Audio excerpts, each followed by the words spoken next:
Welcome to this week's episode of Forgiving the Girl Inside, a healing journey. Today is with Martina. She is a mystic wife, a mama, and friend who is empowering women to find self love at any size. She helps transform women's view of themselves through self love, I'm going to be challenged with this, Sharkas. Did I say it right? Chakras. Close. Chakra. Okay. You know me, I can't say words. It's one of my challenges. I'm like Moses Moses was the stuttering here. But she has journaling programs, yoga with Young Living Essential Oils, which I am totally looking into. You gotta check out her YouTube channel. Crystals and aromatherapy. So all things mystic. Her message is to uplift and empower women to love their imperfectly perfect selves just the way they are. And today she is going to share a healing journey from self hate to self love. So, welcome. So glad to have you with us today, Martina. So, Thank tell you, us about Lisa. yourself. Yeah, so my family and I live in northern Canada in British Columbia. Lots of snow and minus 30 temperatures here this week. And Minus 30 is awful. oh, it's so bad. Yeah. And I am by day, I am a youth care worker at an elementary school. And then I have my business where I'm a yoga teacher and have a wellness studio here in my town where I do workshops for women and yoga and aromatherapy classes and crystal classes and all this mystic stuff, right? So yeah, and like aside from business and work, I love kayaking. I love the water. I am like drawn to the water. It's my home. And yeah, enjoy. We have my family and we have two little bulldogs and we spend lots of time with them. And Fur yeah, babies. kind of, yeah, fur babies and two boys. One is 13, one is 10. And yeah, we're just, that's kind of me in a nutshell. Oh, awesome. I love that. Yeah. I've tried kayaking a couple of times and really enjoyed it. But I live in upstate New York and it's not warm enough here to do stuff like that. I want to go down south where the sun shines all the time. Right? I know. We get like maybe 2 months of kayaking weather and that's it. Yeah, Yeah. exactly. So Yeah. tell us about your self-hate journey, your daily healing journey from self-hate to self-love. Okay. Yeah, so I think my self-hate journey started from a little girl, to be honest. I always had that inner feeling, even though looking back at pictures, I could always, looking back now, I saw that there was nothing wrong with me and that I was perfect the way I was. But I always had these feelings of being the biggest girl in the room. I wouldn't feel, even like, for an example, like one of my like worst stories is I was walking on a sidewalk and there was like the popular girls, or the girls that were, I always thought were so much better than me. Um, they would walk by and instead of me knowing that I also can walk on the sidewalk, I chose to walk in the ditch because I just felt like I needed to get out of their way. And it's not that it had nothing to do with them. And I know this now. It was all in my head and it was all things that I was battling with my own internal self. And like my whole childhood kind of had things about that. Like I never felt worthy of being like loved by other people, and then it did honestly work into my marriage and stuff like that, of just feeling, when I was younger, I wasn't like a bigger person, but as I became older, kind of, I think I had gained a lot of weight, and then also the hate for myself then came to like, oh, now I am that person that I've always thought I was, and I'm this, unworthy of love because of my size. And then it put strain on my marriage and stuff like that. Just not being accepting of, because my husband loves me no matter what size I am. And I know this now. But there was a hard season where, I just didn't feel like I could be loved because of what I looked like or what I felt like, right? So then that's kind of when I turned to, and like, to be a little bit more personal, like there was like a point in my marriage that like I was not, my libido was gone. Like I had no desire to be intimate just because I did feel so horrible about myself. And so it wasn't anything anyone else was doing to me. Like I had a wonderful childhood in regards to like my family and, my friends and all those things. But yeah, so I just had that kind of inner self-hate for myself that no one made me think. It was all just things that were ingrained in my head from such a young age that I did to myself. So Yeah. so super, it was yeah, it was a hard journey in that respect of just having that, living with yourself every day, of the negative self-talk and like the not feeling, and it affected so many areas of how I was showing up for my work and my kids and my husband and my family. And it does, people don't realize the importance of self-love, on that it does change the way you show up for everything, right? Like it's not just it's just, oh, okay, now I feel better, so I'm happy, but it's like I'm, I show up for my work so much better. I show up for my business so much better. I'm a better wife. I'm a better mom. Like all these things kind of, and I didn't realize that until after I went on this journey of, feeling so low about myself and like not being proud of who I was, regardless of my size. So I guess my journey then kind of took a turn of like, so I felt like in order for me to be happy, I needed to lose weight. And so I went on a journey of losing almost 100 pounds. And after getting to the end of that journey, it was really hard because I realized that the weight was not the thing that was making me sad. The things that were making me sad were my internal self, my inner world was the things that were making me sad. And so I got to this end of this journey thinking like, okay, the light switch is going to click after I lose this weight, and then life is going to be perfect. And so when that didn't happen, I was pretty shaken. Like I felt like, because anyone who's tried to lose weight before knows how hard it is. And it's not easy. And so it's a lot of sacrifice, a lot of like, skipping out on all these things, right? Because we're taught that you have to like starve yourself in order to be healthy, which makes no sense, right?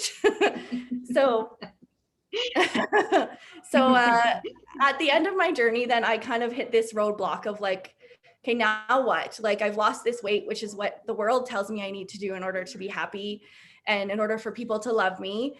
And so when I didn't feel like that, I just kind of, that was where the rough patch happened, where like things just didn't feel, I didn't, yes, on the outside I looked good and I was getting all these compliments, like because I did the thing that I was supposed to do. So that's when I did, a girlfriend of mine kind of encouraged me to come to a yoga class with her. And I told her that I wouldn't come until I lost 20 more pounds, because I felt like even then I felt like my size was dependent on whether I could do yoga, which is ridiculous, I know now. But so I did go to my first yoga class after I lost the weight. And that's when everything started to pivot for me, because yoga is so self-centered in the fact that you get to know yourself and your body. And yoga isn't about, getting into the most flexible pose and bendy pose. It's about learning to meet yourself where you are, connecting to your body, connecting to your breath. And then when you do that, you start to get to know yourself on a level that you didn't before. So that's when I started kind of leaning into all this kind of mystic stuff of like, I took on my yoga teacher training after that. I felt so inspired by my teacher that taught me yoga, and just the whole self-acceptance, and like people accepted you as you are and met you where you were. And so after that, I took my yoga teacher training and became a yoga teacher, which then was a whole journey in itself, because I felt like there's still this negative self-talk in my head of like, okay, now no one's going to take my classes because I'm still plus size. After losing 80 pounds or 85 pounds, I was still considered plus size. So I felt then the thoughts going through your head of I'm not worthy because no one's going to come to a class because I am the way I am, or, so that was a journey in itself of learning that people did show up to my classes, people came back to my classes, and it didn't matter. Like if I gained weight or lost weight, it did not change the fact that people showed up to my classes or not. So that was another kind of clicking point in my journey. And then that's when I kind of dove into like the aromatherapy and then crystals and journaling. And like journaling's been a big part of my kind of healing journey at this point.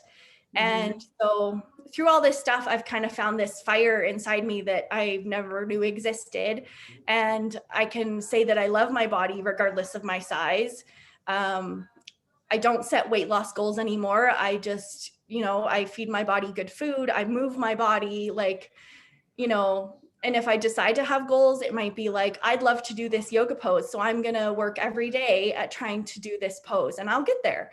So more like fitness related goals rather than like size specific or weight specific kind of thing. Right.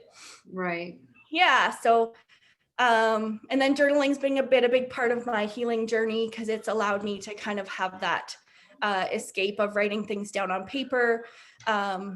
I've like done work with like mentors and coaches on like working through a lot of that stuff of taking, looking back at my past and the things that maybe happened to me that, made me have those thoughts, and then how to kind of heal them and forgive the things that has happened and allow me to move forward and all that stuff. So that's kind of my journey from self-hate to self-love of like, and all the things that helped me along the way.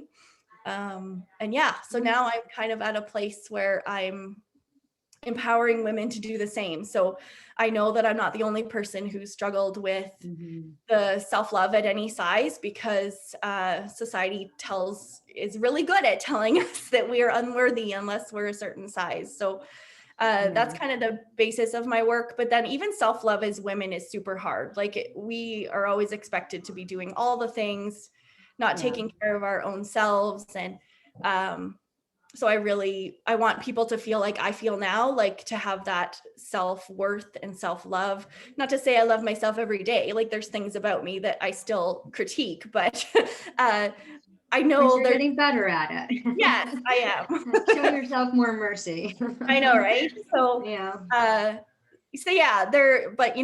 there's more days than not where I love myself and my body, and I just want other people to experience that same feeling. So yeah. Beautiful. That's a beautiful story. I like that. So would you say your pivot point came when you started the journaling and working with the coaches, or was it kind of before when your friend invited you to yoga? Or was it like a step thing? Yeah, I would say like the first step was the yoga introduced me to that kind of world. But I do think that the journaling has allowed me to really heal and like be consistent with like showing up to my journal and like focusing on like the gratitude and the affirmation and like all those things that kind of instill that self-talk that kind of keeps you going in that positive direction. So so I definitely think the gratitude was my first modality that helped on my healing journey. I'm a big journaler, and gratitude, 10 things a day that you're thankful for and the reason why has really made a huge difference for me. So I love that. And if you could say something to somebody that's struggling with the same way with the self-hate talk, I call it stinking thinking. Surrendering to self-sabotage, what would you say to them? What would be the words of wisdom that you could share with them? I think the first thing that comes to mind would be to be open to trying these things that you may not think might work for you. Because I was never a person that thought that yoga or meditation or journaling would ever be something that would help me so much. So I think my advice to people on in that negative self-talk mindset of start doing the work and like being consistent is huge. Like if there's days that I don't write in my journal, or if there's days that I don't move my body even just a little bit, I notice a difference. Like I show up differently in my day. So I think that would be my biggest thing, is to be open to trying these things and being consistent with whatever it is. And like a lot of the people that I work with now, like I really try and make sure that all of the things that I'm putting out to help them with are things that are like minimal time, like, because I know as moms and busy women, entrepreneurs or whatever, you know, even people in the workforce, it's we don't have a lot of time. And so a lot of my stuff is specific to like time. And I know, like I try and call it my magical minutes, because I might have only 5 minutes, but you can journal a lot in 5 minutes, right? Yeah. So I think it's like, yeah, being open to it and just finding, even if it's a little bit of time, finding that time to connect to yourself and like do that healing whenever you can. That's excellent advice, and I totally agree with you. Me time is so important. You know, when my kids were little, I never even knew what me time was or that it was an Right. okay thing to do. So Yeah. yes, definitely take me time.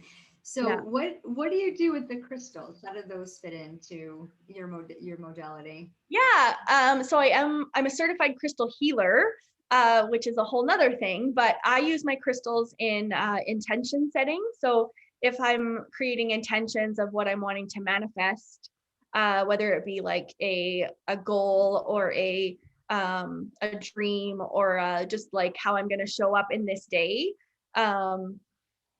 crystals are really good for like radiating that energy out, because crystals, like aromatherapy, like they have a vibration and like an energy to them. And so kind of incorporating those with my aromatherapy practice and just having them as like an addition. Yeah, and then there's lots of crystals that will go with essential oils too. So I kind of like will use certain crystal, like for example, like I would use like joy essential oil with like a rose quartz, and like so putting that on in the morning, and then maybe as I'm meditating, I would hold my rose quartz crystal too. So yeah, it's just little. Joy's one of my favorite oils. I always have it nearby. Oh, yay! I love that. I love joy. Yeah. Yeah, absolutely. So it's just kind of another modality that you can kind of incorporate into your self-care routine, and having them throughout your house. And it's just the energy from them is amazing. And with the chakra work that I do for myself and others, it really helps you just to have that next level of like healing. So yeah. So that's would you be willing to explain that a little bit more? Because I can't pronounce it, so that means I know nothing about it. I'm familiar with the term, and I've seen on Pinterest the lady sitting with the dots. Yeah. That's about all I know. Yeah. So chakra is the Sanskrit word for wheel. Okay. And so the wheels are like energy centers that run through our body. And so each wheel kind of represents a different part of your either emotions or things that you like, traits of yourself. So like, for example, like your so like crown chakra would be for like your spirituality and like that kind of stuff. Third eye would be like your intuition. And then like the throat chakra is like your communication and your security kind of stuff. And then heart would be for like self-love, forgiveness, healing. So they kind of all have their things that they focus on. And so so that's kind of what they do. And then if your chakras, so with my crystal healing, if your chakras are blocked, for example, which when I would do an assessment with someone, we figure that out. And then there's like things you can do to like help unlock or unblock your, let's say your heart chakra was blocked. So like you could do things like using joy over your heart, like joy essential oil, or carrying around a crystal associated to that chakra, which would be like rose quartz or emerald or stuff like that. And then there's different yoga poses you can do for like heart openers. And so all the things that I love and I feel like have all come into one with the chakra coaching, because it kind of brings into all the little areas that I do already and have helped me so much. It kind of puts it all into one nice package to help people heal in different areas of their life. So well, that makes a lot of sense. Thank you for explaining that. Yeah, you're welcome. Yeah. So what is your program? Do you have like a signature program, or why don't you tell us about what you do for your sure, things like that? Yeah. What's your offer? I have a couple of different things that I'm offering at the moment. I have an 8-week kind of signature program called Finding Your Magic. And that focuses on mostly journaling. It goes through like 8 weeks of journaling prompts that focus on like your mindset, your confidence, your boundaries, forgiveness, self-worth, those kind of things. And then that program also includes like weekly yoga practices and weekly meditations and affirmations and stuff like that. That all include like essential oils as well, like recommendations for them and stuff like that. So that's one way you can work with me. And then I also have a self-love journal that I've just published that takes you through similar things to my course. It's kind of like the companion to my course. It has all the journal prompts that are included in the course. So it would be like something you would purchase with the course or without. You could do it either way. Right. And same thing, taking you through prompts that help you to work on your, all those things I explained before, like your mindset and confidence and forgiveness, boundaries, creativity, dreams and goals, stuff like that. Yeah. And then what else do I have going on? And then I do have the self-love chakra coaching where I work one-on-one with people, helping them to kind of same thing, finding their magic is what I kind of my term that I lots of times say, because when we're doing all this healing journey, it almost feels like magic when you're able to find the things that actually work for you, right? Right. So yeah. And then other than that, like I have a free community called Imperfectly Perfect You, where we're just empowering women to love themselves exactly as they are in this moment. And yeah, and then I have YouTube where I give lots of free content on there too. And yeah, and then I'm in the middle of making a crystal course, which will be my next thing I release on just people curious about crystals and what they can do for a person and how they can use them in their healing journey. So yeah. Oh, yeah, you got a lot going on. You're a busy girl. I love it. Yeah. Thanks. Making a difference for the world and just helping everyone. Well, thank you so much for coming on and sharing your journey. I love it. Yeah. And I love what you're doing and how you're just making that ripple effect. And it's going to be a great thing for women to be able to participate in that. So to our audience, you can find the links to connect with Martina in the description. Be sure to check out her YouTube channel and visit her website and find out more about what she is doing to see if this is right for you. And if you know anyone who can benefit from this broadcast here, please share it with them. And stay tuned because this gets published weekly on Tuesdays with a new episode with real women sharing their real journey. So if you're new to the channel, please hit the subscribe button and tap the bell to be notified. And I do come on periodically and do recordings of Let's Be Real, just sharing tidbits from my own personal coaching program. So be sure to stay tuned for that as well. Have an amazing day.